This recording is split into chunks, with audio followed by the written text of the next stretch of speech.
Those involved in high school football say the game is safer than it's ever been, but participation numbers have been dropping for some time. In part 4 of our series, we're exploring concussions and how football has changed to prevent them. And we're looking at high school football today. Reporter Jon Kipper explores how the game has changed to prevent injuries and specifically with concussions.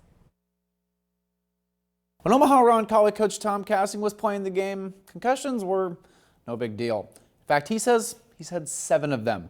But times are changing, and high school football is changing with them. All right, here we go. It's a different time. It is night and day.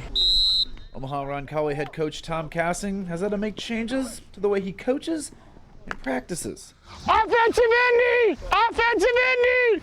Get a drink on your way. Let's go move! That includes buying guardian caps for every member on the team to use during practice. It's kind of like a pillow. It's a barrier, and when somebody else has that barrier, it softens the blow. It's nice because you can still play kind of free while not, suffering the consequences. Now they take them off for games, but at $40 a pop, it seems to be money well spent. We only had 1 concussion last year in practice, and the kid wasn't wearing his guardian cap. At least it gives me a peace of mind. I'm doing something. And even when the caps are off, the headwear is better than it ever has been. Looking at the two, it's clear that the new helmets are much safer than they used to be. I probably wouldn't let my kid play if it was that old technology. There's a ton of new technology.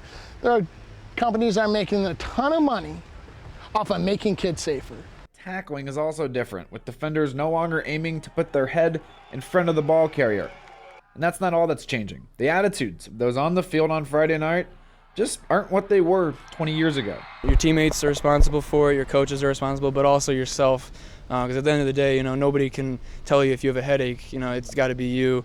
Changes clearly needed to be made to keep the game alive.